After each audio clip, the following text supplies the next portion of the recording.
In a game, you have a cubic die numbered from 1 to 6. Initially, your score is 0. You have to throw the die again and again until you get a 6.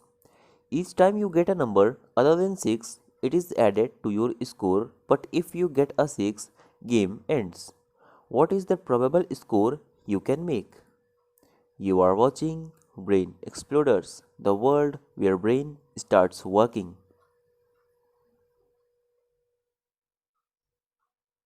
Roughly, we can describe probable value as an average of infinite number of observations.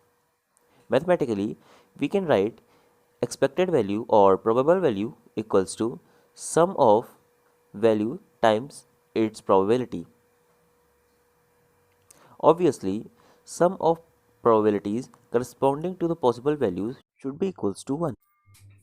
No values should be left and no extra values other than the possible values are taken. Now, if the values are v1, v2, v3, etc., and probabilities corresponding to v1, v2, v3 are p1, p2, and p3, etc., then E is equal to v1, p1 plus v2, p2 plus v3, p3, and so on, where p1 plus p2 plus p3 and so on is equal to 1. Now, suppose probabilities corresponding to v1, p2, v3 up to vi1 are equal, and probabilities corresponding to the values pvi1 plus 1, pvi1 plus 2 and so on up to pvi2 are also equal. Say these are equal to p1 dash, p2 dash and p3 dash. So we can write expected value equals to p1 dash times sum of all the values corresponding to this probability plus p2 dash times sum of all the values corresponding to this probability and so on. So we can write the expected value in another form as summation of probability times sum of all the values corresponding to that probability. And obviously here the sum of probability will not be equal to 1.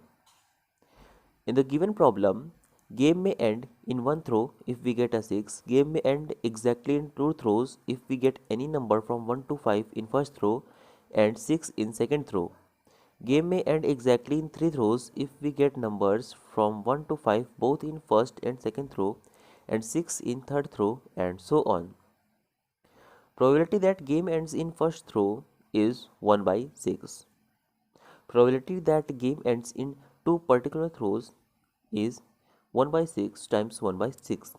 Here it is not said that probability of getting game end in two throws. It is two particular throws means only 3 and 6 for example. So the game may end in 1 6, in 2 6, in 3 6 etc. But here only 3 6 is considered. Similarly, probability that game ends in three particular throws is 1 by 6 whole cube, and in this way probability that game ends in n particular throws is p dash n equals to 1 over 6 raised to the power n. Now let us see what are the possible scores if game ends exactly in 3 throws.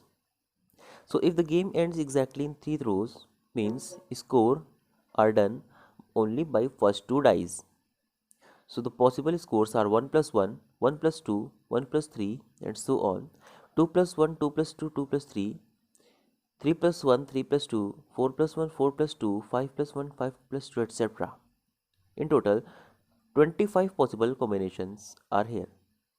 Their sum is equal to 5 times 1 plus 2 plus 3 plus 4 plus 5 plus 5 times 1 plus 2 plus 3 plus 4 plus 5, because you can because here you can separate 5 columns of 1 2 3 4 5 and 5 rows of 1 2 3 4 5. Sum is equal to 150. Let us now calculate what are the possible scores if game ends exactly in n throws. So if game ends exactly in n throws means the score is made by only n minus 1 throws. So first possible combination is 1 plus 1 plus 1 n minus 1 times. Another possible combination is n minus 2 times 1 and are 2. N minus 2 times 1 and 1 3. And in this way, different combinations are possible. In total, 5 raised to the power n minus 1 combinations are possible because on each die there are 5 possible values, and in total there are n minus 1 dice. So 5 times 5 times 5 and so on, we get 5 n minus 1 rows. No matter which column we select, 1, 2, 3, 4 and 5 are equally distributed. So in total, if there are 5 raised to the power n minus 1 elements and we group them by 1 plus 2 plus 3 plus 4 plus 5, then we will find 5 raised to the power n minus 2 groups. And sum of one group is 15. So the total sum of one column is equal to 5 raised to the power n minus 2 times 15. Here we have n minus 1 columns. The total sum is equal to n minus 1 times 5 raised to the power n minus 2 times 15. Now we have probability and we have the sum of values corresponding to that probability. Now we can apply our formula for expected values. Another term in this summation is equal to n minus 1 times 5 raised to the power n minus 2 times 15 times 1 over 6 raised to the power n.